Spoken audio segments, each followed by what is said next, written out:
Pelo sinal da Santa Cruz, livrai-nos Deus, nosso Senhor, dos nossos inimigos, em nome do Pai, do Filho e do Espírito Santo. Amém. Meu Senhor e meu Deus, creio firmemente que estás aqui, que me vês, que me ouves. Adoro-te com profunda reverência. Peço-te perdão dos meus pecados e graça para fazer com fruto este tempo de oração. Minha Mãe Imaculada, São José, meu Pai, Senhor, meu anjo da guarda, intercedei por mim.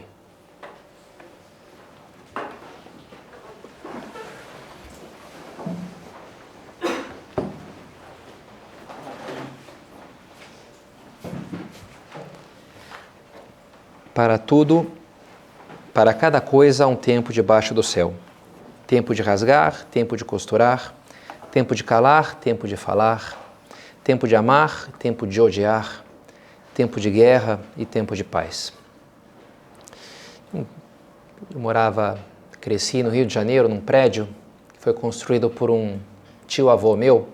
Então era todo mundo, família, minha avó no primeiro andar, a gente ficava no terceiro, minha tia-avó no quarto.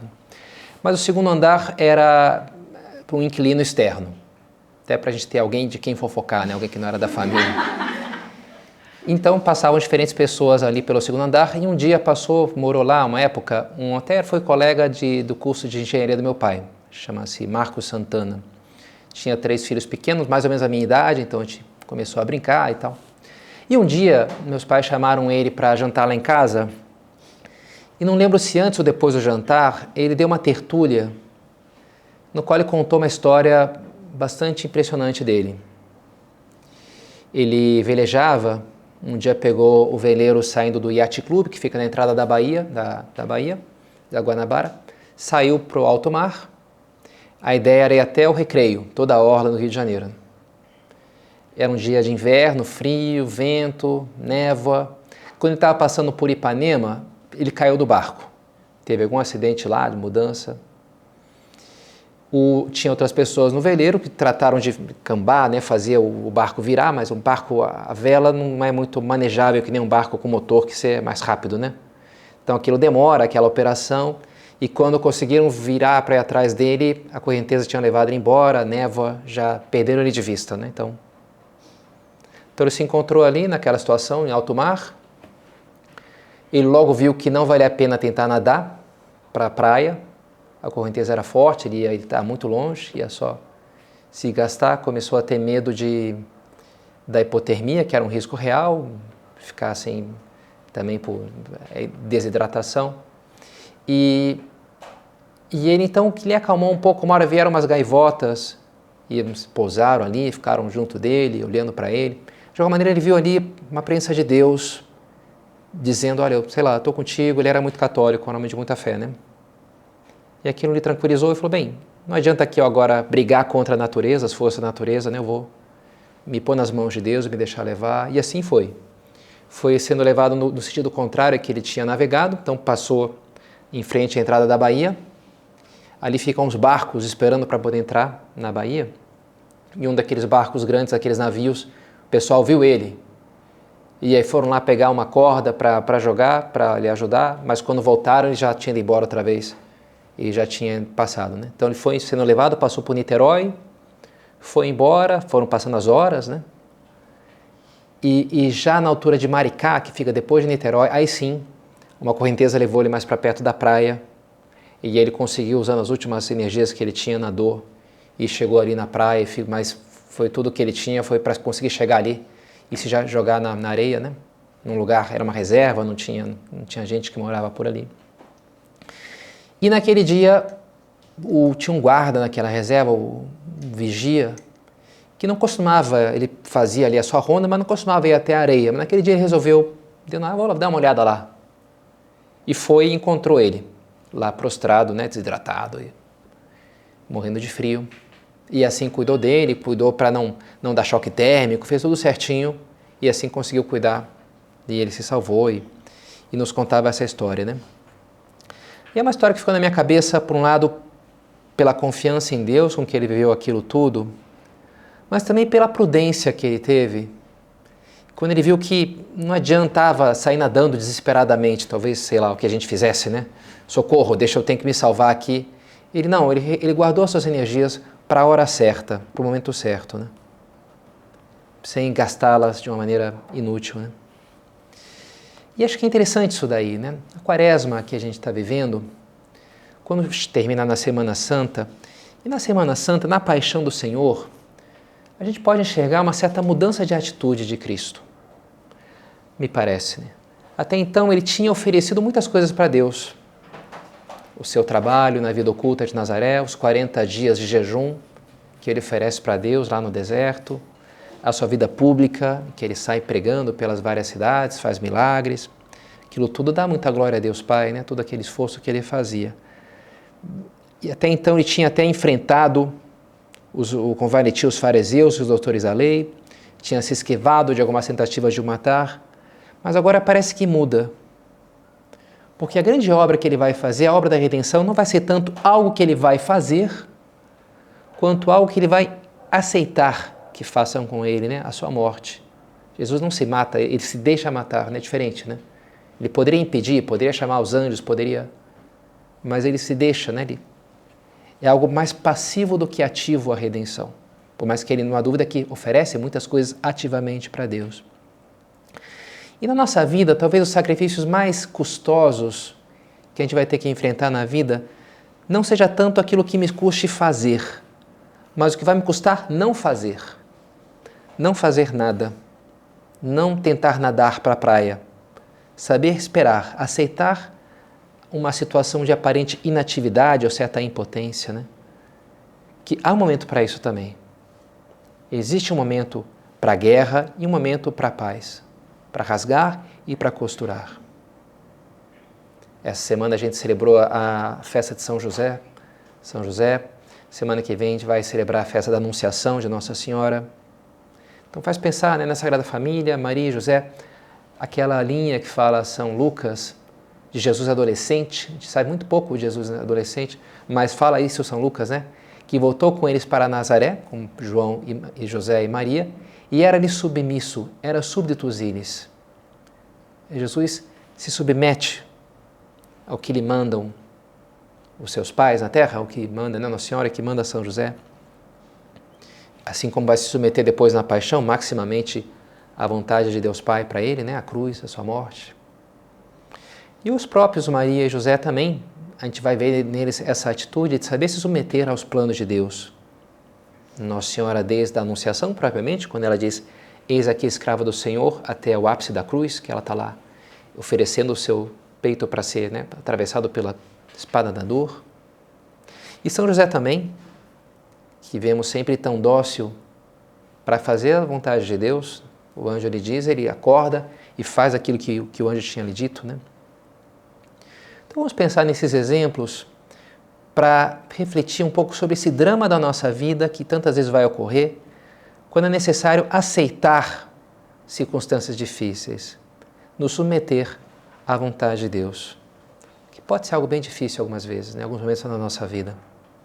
Esses dias uma menina me comentava da sua mãe que estava meio revoltada com Deus porque estava desempregada, tinha sido mandada embora lá do seu emprego e estava com dificuldade para arranjar outro, e comentava com a filha como ela não entendia aquilo. Falava assim, olha, eu até entendo que algumas coisas Deus não dá para a gente, porque pode nos fazer mal. Né? Um pai, o filho pede lá um doce, uma coisa, não convém você comer agora esse biscoito aqui, você vai almoçar daqui a pouco, não é bom para você. Então é natural que algumas coisas a gente peça, Deus talvez vai entender que aquilo não é bom, Ele não vai nos dar.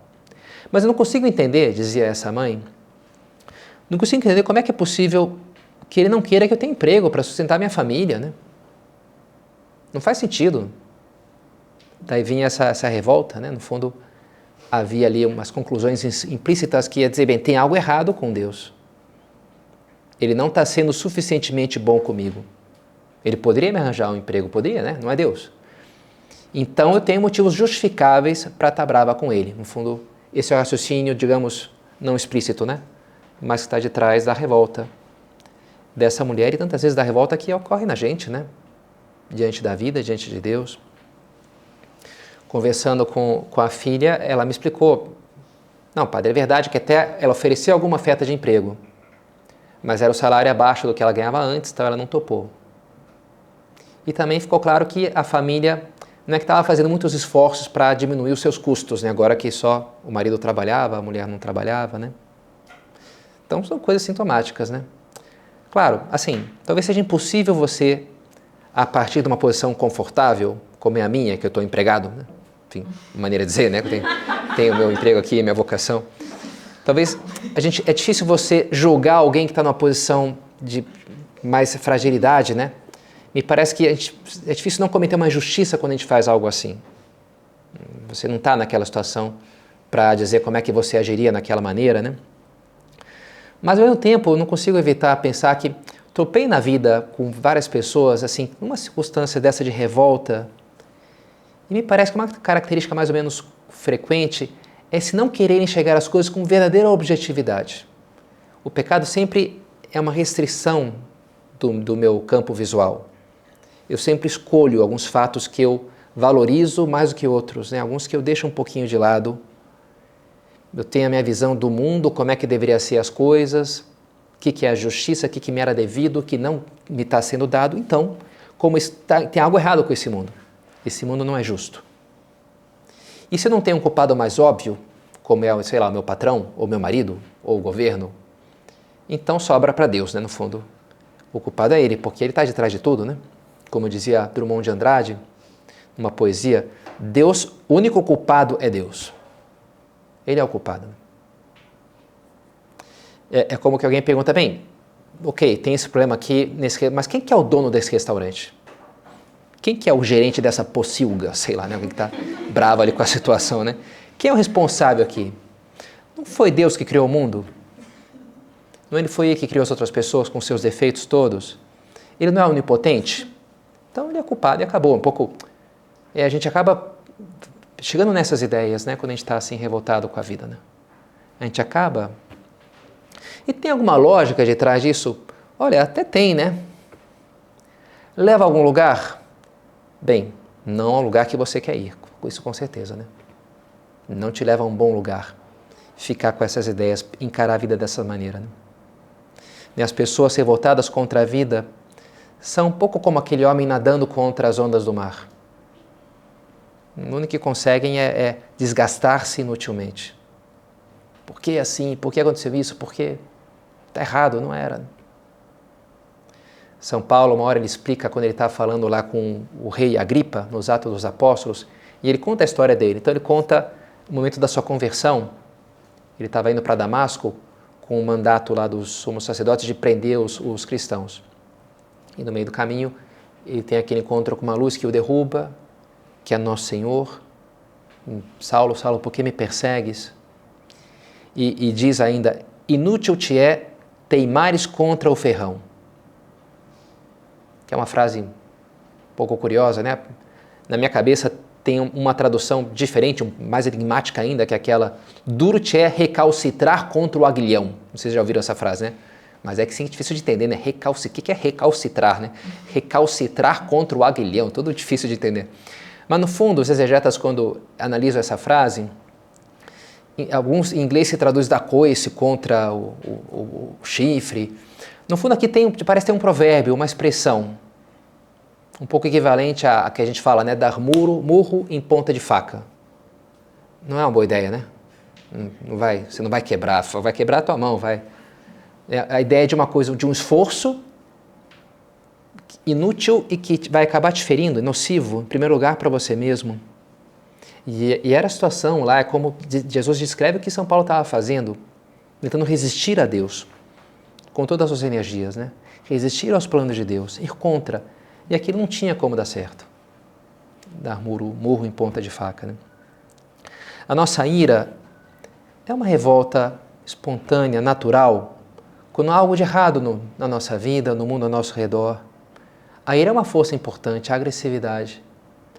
Mas, ao mesmo tempo, mais importante é saber direcionar essa ira, né? Que seja algo construtivo, que me leve a um bom lugar, que me faça superar o que eu tenho que superar. Te vê já essa desordem, já em Caim, no livro do Gênesis. Ele faz o sacrifício dele ao lado do sacrifício de Abel, seu irmão, e Deus aceita o sacrifício de Abel e rejeita o sacrifício de Caim. E ele fica queimado com aquilo. Deus vê que ele está bravo começa a ter desejos de vingança. Ao invés de pensar que o problema está no sacrifício que ele fez, ele começa a projetar a sua raiva, né? Deus tenta removê-lo daquela tentação, fala assim: por que andas irritado e com o rosto abatido? Não é verdade que se fizeres o bem, andarás de cabeça erguida? Se você tivesse feito certinho, isso não teria acontecido, né? O problema está em ti. E se fizeres o mal, não estará o pecado espreitando-te à porta? A ti vai o seu desejo, mas tu deves dominá-lo. Ele via ali a ira, né, dominando ele, a raiva, a vingança. E a gente sabe que, né, que ao invés de se arrepender e se dar conta do problema que estava nele, eu fiz errado meu sacrifício, eu não fui generoso com Deus, ele não quer pensar nisso, né? Ele corta isso do seu campo visual e a culpa está. O problema é Abel, o problema é meu irmão, que tinha, né, que é o queridinho ali de Deus, que e ele se deixa dominar pelo seu pecado, pela ira, e termina por matar o seu irmão, né? O primeiro assassinato, assim, bem narrado na Bíblia, né? Deus depois ainda vem e acusa ele do golpe dele: que fizeste? O sangue do teu irmão clama por mim na terra. E ainda assim ele se revolta contra o castigo que Deus lhe põe, segue sempre esse caminho da rebeldia, nunca olhar para si mesmo no que ele poderia melhorar. É verdade que Deus ainda cuida de alguma maneira dele, né? Impede que os outros matem Caim, mas também é verdade que não será dele que virá o Messias, o povo escolhido. Pelo contraste, né, a gente vê no povo escolhido, nos israelitas, que fazem bobagem também muitas vezes, né, se desviam dos caminhos de Deus. Mas em geral, quando vêm os castigos, quando vêm as consequências ruins dos seus atos, em geral sempre o povo de Israel fala: bem, onde é que a gente se desviou dos caminhos do Senhor? Onde é que foi que a gente errou? Talvez não todos, mas uma parte pelo menos de Israel tem essa atitude. E dessa parte, o resto de Israel, a expressão bíblica, né, sempre tem um resto. Alguns outros se perdem pelo meio do caminho, mas sobra um resto lá, e desse resto vai vir Jesus, vai vir a salvação. Daqueles que sabem sempre olhar para si mesmos e pensar: bem, o que eu posso fazer diferente nessa situação? O que há de errado comigo? O que eu tenho que aprender? O que eu tenho que melhorar? Esse é o caminho fecundo, não da revolta vazia contra o mundo, contra as coisas, né, contra Deus. Esse é o caminho para dar a nossa vida. Essa vida aqui é um processo, né? É um momento de crescimento, é um estágio que não é o definitivo. A gente está aqui por algum motivo, porque a gente tem algo a crescer ainda, a gente tem algo a fazer nessa terra. E é isso que a gente tem que buscar. E o que a gente tem que fazer certamente não é ficar reclamando, né, da vida, recalcitrando contra o aguilhão, nadando contra as ondas. Não, isso seria uma perda de tempo, de energia. Mas encontrar, né, os frutos que Deus espera de nós, é a nossa missão aqui nessa terra. Esses dias escutei uma biografia de Charles de Foucault. Ele foi beatificado por Bento XVI e canonizado pelo Papa Francisco. Ele era de família nobre francesa, visconde, ficou órfão logo cedo e era rico, nobre. Na juventude abandonou sua fé quando tinha os seus 15 anos. Entrou para o exército, virou um cara meio mulherengo lá, tinha uma vida assim um pouco dos prazeres, mas terminou por ver o vazio daquilo tudo e buscar algo mais. Um padre recomenda, ele vai lá, faz uma peregrinação para a Terra Santa, e lá ele marca especialmente o tempo que ele passa em Nazaré. Ali fica lá, trabalha como porteiro num convento lá em Jerusalém, em Nazaré, e conforme explica o Papa Francisco, ele monta toda uma espiritualidade de Nazaré. Ele trata de encarnar a espiritualidade de Nazaré, esse de era-lhe submisso de Jesus. Tentar replicar na sua vida aqueles anos silenciosos de submissão de Jesus a José, a Maria, aos planos de Deus, no pequeno, não necessariamente nas coisas mais chamativas, né? Na cruz, é lógico, é o ápice da sua obediência, da docilidade, né? Da sua submissão à vontade do Pai, mas Nazaré é o contínuo daquilo, em tantas pequenas coisas. Né? E foi santo, né? Teve uma vida impressionante.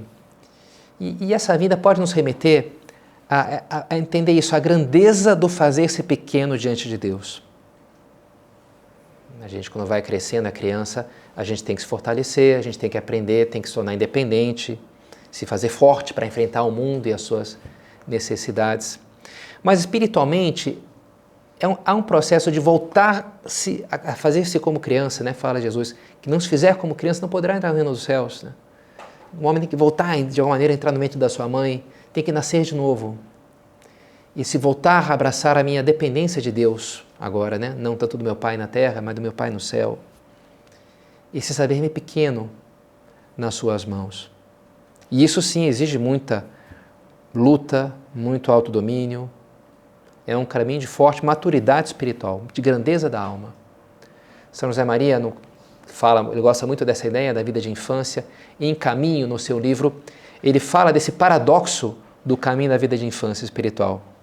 Para se fazer criança diante de Deus é preciso robustecer e virilizar a vontade. É preciso ser muito forte para se fazer criança, para se fazer pequeno. É preciso ser muito, né, adulto, maduro, para se fazer assim, criança nas mãos do Senhor. A gente vê algo disso, sei lá, nos próprios atletas, né, que são pessoas em geral com muita garra, com muita força, mas que para serem grandes têm que se submeter a uma disciplina de alimentação, de treino, de comida, de sono. E aí está a eficácia, a força está nisso, no submeter-se. Pegar aquela energia, não só a energia descontrolada, que isso não leva a lugar nenhum, mas saber submeter-me a um plano, a uma meta, a umas circunstâncias concretas. Aí está a verdadeira força. Submissão aos planos de Deus é caminho de fortaleza, de grandeza. Essa semana estive lá com uns padres amigos que fizeram retiro semana passada na Fazenda da Esperança, lá em Guaratinguetá, né, acho que é interior de São Paulo, que é um lugar de tratamento de pessoas com problema com drogas, né? E voltaram com várias histórias assim, impressionantes, e eles se curam só nesse tripé que é espiritualidade, convivência e trabalho, se eu não me engano. Não tem remédio, não tem... Vai lá, reza, convive e trabalha, é um pouco assim. E fica lá, e funciona, né?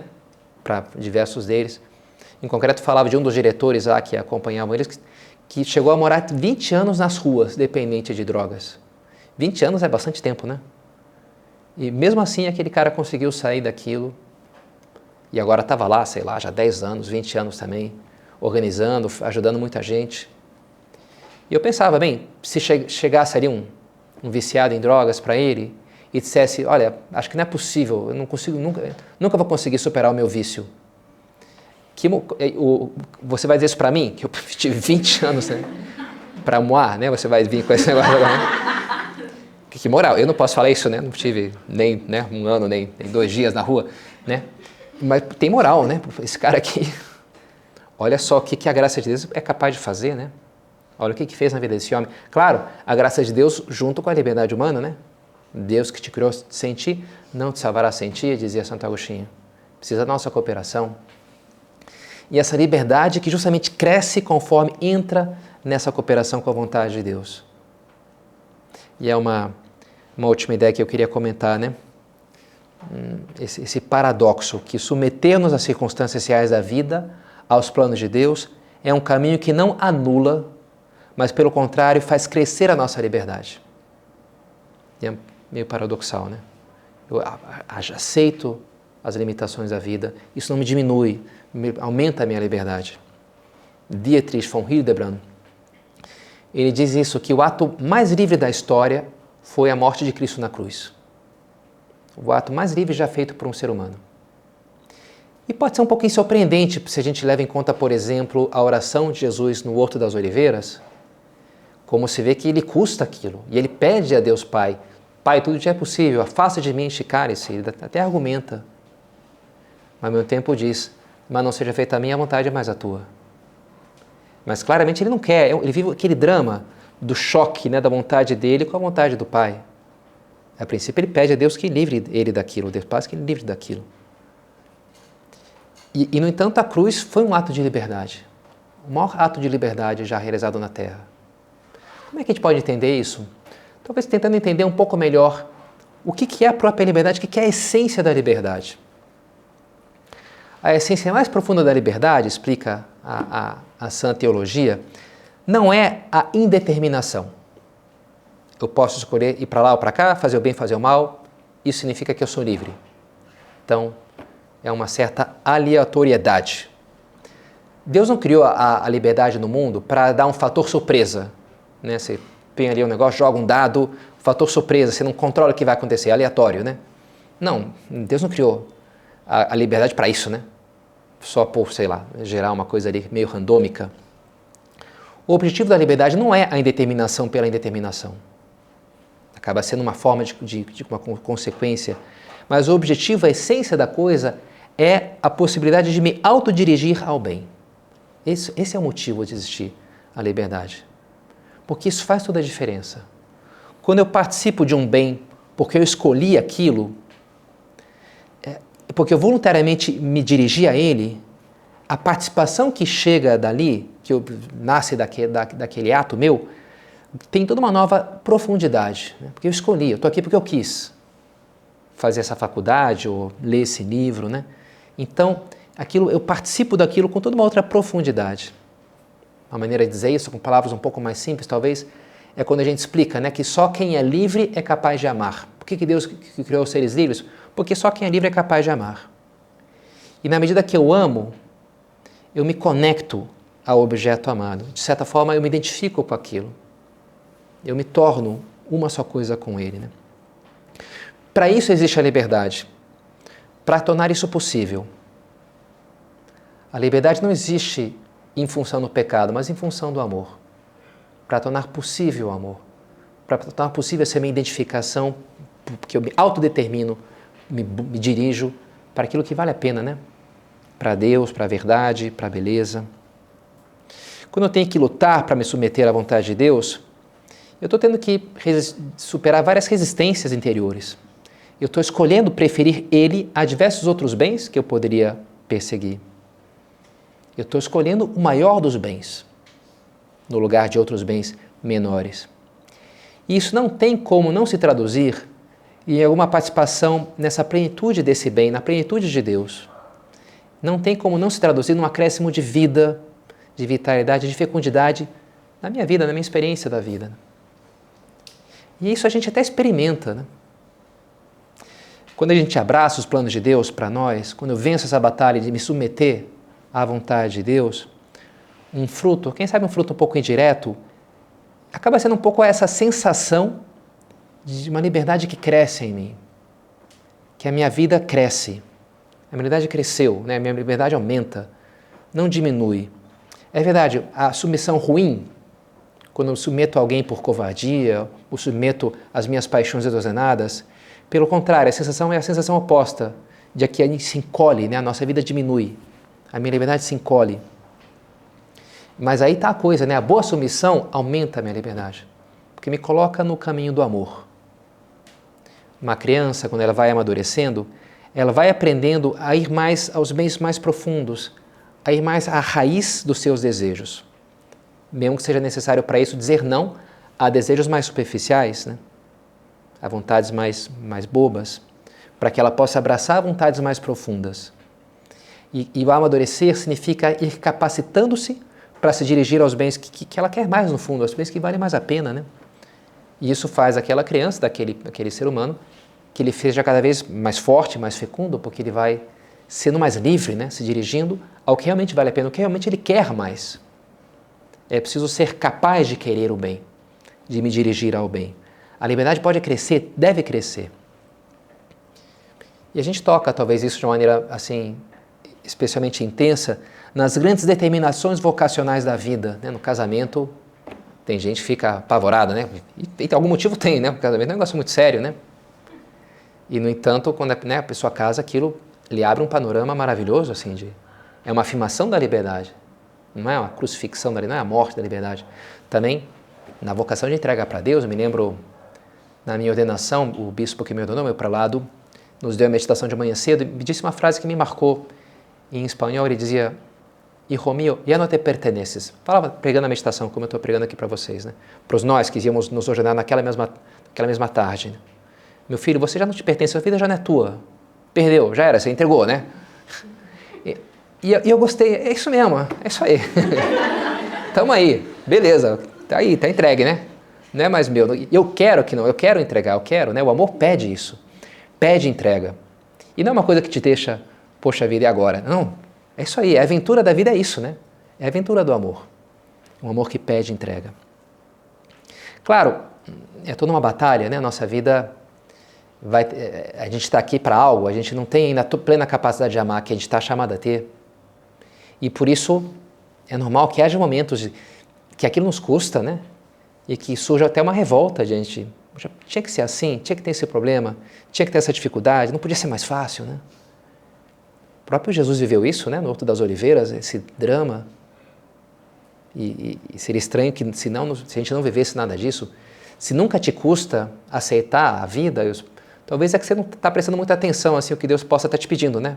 Porque o normal é que há circunstâncias que vai te custar abraçar aquilo lá e se submeter, né, às circunstâncias e seguir, se deixar levar um pouco por aquelas ondas, mas vale a pena.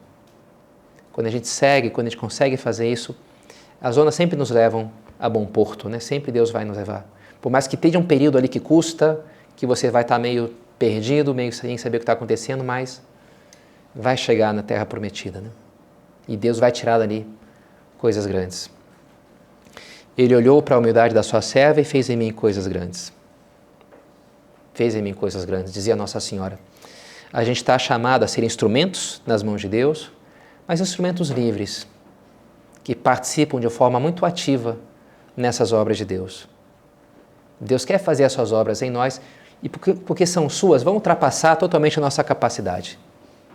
E por isso a gente vai, tendo participado dessas coisas tão maravilhosas, poder também, queira Deus, dizer no final da nossa vida, é isso que Nossa Senhora falava, né? E dar glória a Deus pelos frutos maravilhosos que Ele terá construído através da entrega de cada um de nós.